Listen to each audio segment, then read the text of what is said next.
এর মধ্যবিত্ত ফ্যামিলি থেকে এত হার্ড ওয়ার্ক কিনটা আমার সত্যি ভীষণ ভালো লেগেছে। সেই ক্ষেত্রে আমি তোমাকে বলবো যে থাক, তুমি তোমার কাজ নিয়েছো, তুমি আমাকে তোমাকে তাড়াহুড়ো কিচ্ছু না। দিদি আগে ব্যাগে পরে পয়সা আগে নাও। অর্ডারটা ছিল আমার কাছে 6:30টার সময়, যে 6:30টাতে শেওড়াফুলি স্টেশনে এসে খাবারটা দিতে হবে। 9:50, 6:30টার টাইম 9:50, তা পরিমাণে লেট হয়ে গেছে। সে দিদির খাবার 6:30 থেকে 9:50 10টার সময় দিচ্ছি। আমার সত্যি বলছি খুবই খারাপ লাগছে।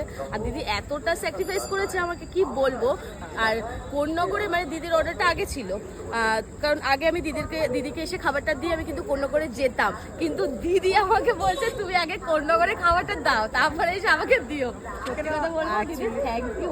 মানে তুমি যদি স্যাক্রিফাইস না করতে আজকে আমি কখন খাবার দিতে। প্রত্যেকটা ভিডিও আমি তোমার দেখি, ভীষণ তুমি হার্ড ওয়ার্ক করো, এটা দেখে ভীষণ ভালো লাগে। একটা মেয়ে এর মধ্যবিত্ত ফ্যামিলি থেকে এত হার্ড ওয়ার্ক কিনটা আমার সত্যি ভীষণ ভালো লেগেছে।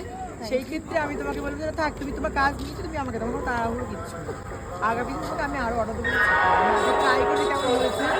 আর আমার যে এত রাত্রে এসছে, এটা আমার সব বড় ব্যাপার যে এসছে, দিয়ে গেছে আমার দিদি। সত্যি একদম মানে কি বলে, এত ভালো এত মিষ্টি, কি বলে তো থ্যাংক ইউ স্যার। একদম আমি চাই তুমি আরও তোমার কিচেন আরও বড় হোক, আরও ভালো ভালো যাতে বড় অর্ডার আসুক, অনেক বড় হয়।